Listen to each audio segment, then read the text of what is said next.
အခုခမရတဲ့မျိုးလုံးကိုခဏလောက်မှိတ်လိုက်ပါပြီးရင်ဘဝရဲ့အစောဆုံးအဟောင်းဆုံးမှတ်ဉာဏ်တစ်ခုကိုပြန်စဉ်းစားကြည့်ပါအသက်9နှစ်အရွယ်ကမွေးနေ့ဝယ်လာအသက်4နှစ်တုန်းကအဖေနဲ့ဆော့ခဲ့တဲ့အချိန်လားရပါတယ်ထပ်ပြီးနောက်ဆုတ်ကြည့်အောင်အသက်3နှစ်အသက်2နှစ်အသက်1နှစ်ဘယ်လိုလဲဘာမှမရှိတော့ဘူးမဟုတ်လားဟုတ်ပါတယ်ဘာမှမရှိပါဘူးအနဲ့ရောင်လူမျိုးကြီးတစ်ခုလိုအကုန်လုံးကွက်လက်ကြီးဖြစ်နေပါတယ်ကျွန်တော်တို့တွေဟာအသက်3နှစ်မတိုင်ခင်ကအဖြစ်အပျက်တွေကိုဘာတစ်ခုမှမမှတ်မိကြပါဘူးဒီຢာကိုသိပ္ပံပညာရှင်တွေက infinite amnesia သို့မဟုတ်ကလေးဘဝမှတ်ဉာဏ်ပျောက်ဆုံးခြင်းလို့ခေါ်ကြပါတယ်စဉ်းစားကြည့်ပါခင်ဗျားဘဝရဲ့ပထမဆုံးအရေးကြီးဆုံး3နှစ်မိဘတွေခင်ဗျားကိုအချစ်ဆုံးအယူရဆုံးအချိန်တွေဟာဘုံတော်ထဲမှာအစရတော်မကြံပဲပျောက်ကွယ်သွားတယ်ဒါတကယ်ပဲပျောက်ကွယ်သွားတာလားဒါမှမဟုတ်အုံနောက်ရဲ့တနေရာမှာတောက်ခတ်ပြီးတိမ့်ထားတာလားဒီမိခွန်းရဲ့အဖြစ်ကိုရှာဖို့ကြိုးစားရင်းနဲ့လူသားတွေကထိတ်လန့်စရာကောင်းတဲ့အမှားကြီးတစ်ခုကိုကျူးလွန်ခဲ့ပူပါတယ်အချိန်ကာလကို1899ခုနှစ်စီပြန်သွားရအောင်နာမည်ကြီးစိတ်ပညာရှင်စစ်ဂမန်ဖရက်က ဒီကလေးဘဝမှတ်ဉာဏ်တွေပျောက်နေတဲ့ကိစ္စကိုစတင်သတိထားမိခဲ့တယ်။သူ့ယူဆကအရန်ရိုးရှင်းပါတယ်။ကလေးဘဝဆိုတာအရန်စိတ်ဒဏ်ရာရစရာကောင်းတယ်။ဒါကြောင့်အုံနောက်ကဒီမှတ်ဉာဏ်တွေကိုတင်တက်တက်ဖုံးကွယ်ထားတာတဲ့။သူတို့ကမှတ်ဉာဏ်တွေရှိနေတယ်။ဒါပေမဲ့ trauma တွေကြောင့်ထွက်မလာအောင်ပိတ်လောင်ထားတယ်။လူတွေကလည်းအဲ့ဒီကိကဒါကိုယုံခဲ့ကြတယ်။ဒါပေမဲ့အဲ့ဒီအယူဆကနေဆင်းသက်လာတဲ့နောက်ဆက်တွဲကတကယ်ကိုကြက်သိမ်းထားစရာပါ။သိပညာရှင်တွေကသတ်မှတ်ခဲ့ကြတယ်။အော်ကလေးတွေကဘာမှမမှတ်မိဘူးပဲ။အသက်3နှစ်အောက်ကလေးတွေရဲ့အုံနောက်ကဘာကိုမှအဖတ်မတင်ဘူးလို့ယူဆလိုက်ကြတယ်။အဲ့ဒီယူဆချက်တွေတစ်ခုကနေစိတ်ပညာသမိုင်းမှာအဆိုးရွားဆုံးအမှားတစ်ခုဖြစ်လာခဲ့ပါတယ်။1980ပြည့်လွန်နှစ်တွေသိမကြသေးခင်အချိန်ချီတော့ဆရာဝန်တွေဟာမိုးကင်းသားကလေးငယ်တွေကိုခွဲစိတ်ကုသတဲ့အခါမေဈေးထုံဈေးလုံးဝမသုံးခဲ့ကြပါဘူး။ဟုတ်ပါတယ်။မေဈေးမသုံးခဲ့ပါဘူး။ကျွတ်သားတွေမလှုပ်နိုင်အောင်ဆေးထိုးလိုက်တယ်။ပြီးရင်အရှင်နဲ့လည်းခွဲစိတ်ကြတယ်။ဘာဖြစ်လို့လဲ။ကလေးကနာတာကိုခံစားရရင်တော့နောက်ပိုင်းဘာမှမှတ်မိမှာမဟုတ်တာဆိုတဲ့အယူဆကြောင့်ဒါဟာသိပ္ပံပညာရဲ့ဆိုးရွားတဲ့ကာလတစ်ခုပါ။နောက်ပိုင်းသူသေသနာတွေလုပ်ကြည့်တော့မှကလေးတွေကနာကျင်မှုကို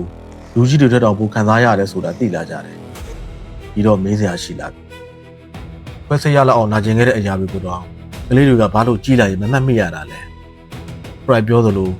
စိတ်တရားကြောင့်တမင်မေ့ပစ်လိုက်တာလား။သိပ္ပံပညာရှင်တွေအုံနောက်ကိုသိချစကန်ဖတ်ကြည့်လိုက်တဲ့အခါတကယ်အဖြစ်ကစိတ်ပညာမှာမရှိပါဘူး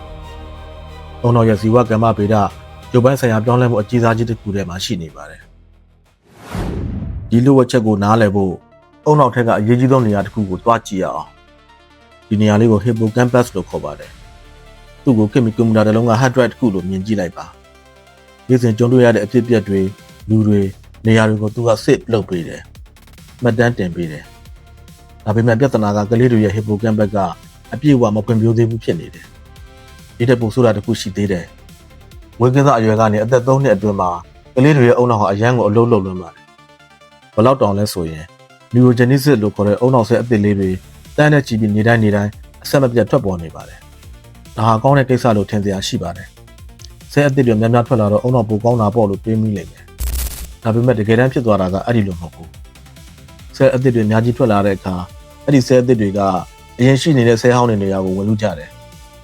ဒီတော့အရင်ရှိနေတဲ့ဆဲဟောင်းတွေကြားကချိတ်ဆက်ထားတဲ့လမ်းကြောင်းတွေအကုန်လုံးပြတ်တောက်သွားပါတယ်။စဉ်းစားကြည့်ပါ။ခင်ဗျားရဲ့ကွန်ပျူတာ hard drive ထဲကိုဒီတိုင်း data အသစ်တွေအတင်းအဓမ္မထည့်နေရင်ဘာဖြစ်မလဲ။တိုးဝိတ်ပြည့်သွားတဲ့အခါအဟောင်းတွေကိုဖြတ်ပြီး override လုပ်သွားပါလိမ့်မယ်။ဒါကိုသိပ္ပံပညာရှင်တွေက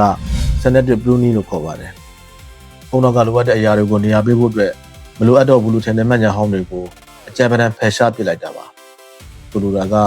များရဲ့အသက်တစ်နှစ်နဲ့အရွယ်ကမှတ်ဉာဏ်တွေကဖုံးကွယ်နေတာမဟုတ်ပါဘူး။အုံနောက်ထဲမှာကိုရုပ်ပိုင်းဆိုင်ရာအရာလုံးဝဖျက်ဆီးခံလိုက်ရတာပါ။ data အဖြစ်ခံလိုက်ရပါဘူး။ပြန်ရှာလို့မရတော့ပါဘူး။ဒီချက်ကိုကြားလိုက်ရတဲ့အခါပြည်သက်တွေကောင်းတဲ့မှာမိခွဲတစ်ခုချက်ချင်းပေါ်လာပါလိမ့်မယ်။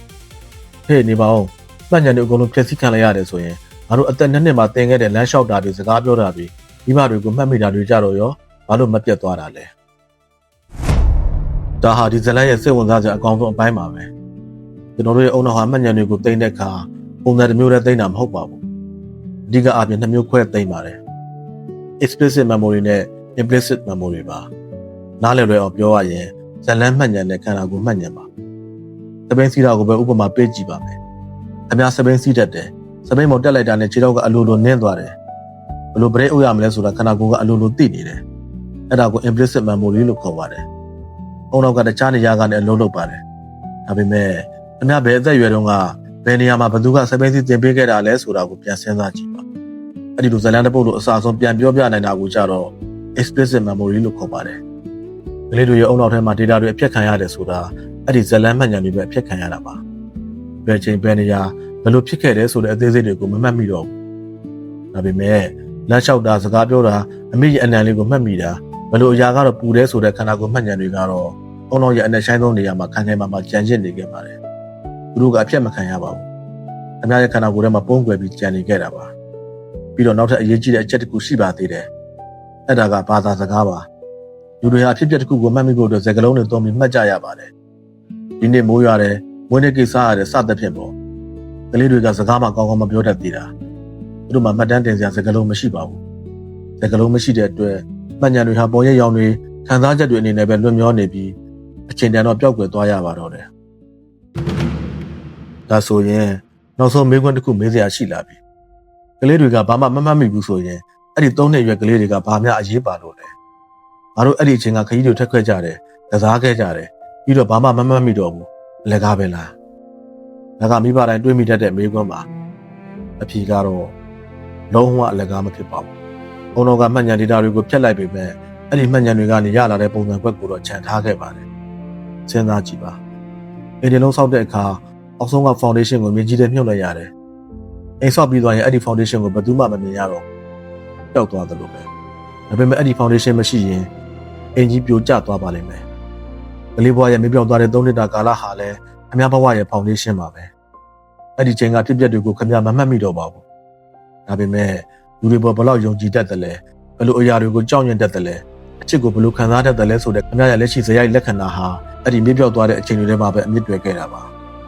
ခမရမမှတ်မိတော့ပေမဲ့ခမရကိုချစ်ခဲ့တဲ့မိဘတွေရဲ့အငွေသက်တွေခမရရေမောခဲ့တဲ့အချိန်တွေဟာအုံနောက်ရဲ့အနေဆိုင်ဆုံးနေရာမှာခမရဆိုတဲ့လူတစ်ယောက်ဖြစ်နေဆက်လက်ရှင်သန်နေသေးပါပဲတခါတလေကြတော့လဲမှတ်မိနေဖို့တဲ့ခံစားတတ်ဖို့ကပိုအရေးကြီးတယ်မဟုတ်လားမိတ်ဆွေရောအစောဆုံးမှတ်မိခဲ့တဲ့အချိန်ကာလကိုပြန်တွေးကြည့်ဘူးလားဘုမမှာဝင်ရေးပေးခဲ့ပါအောင်အစောထိကြည့်ရှုပေးလို့ကျေးဇူးတင်ပါတယ်ဗျာဒီလိုစိတ်ဝင်စားတာကောင်းတဲ့စိတ်ပညာနဲ့ပတ်သက်တဲ့ဘူးတူတာတွေကိုဆက်လက်တင်ဆက်ပေးသွားမှာမို့Vital Family Plan Channel ကို Subscribe လုပ်ထားဖို့မမေ့ပါနဲ့နော်နောက်ဗီဒီယိုမှာပြန်တွေ့ကြပါမယ်ဗျာ See you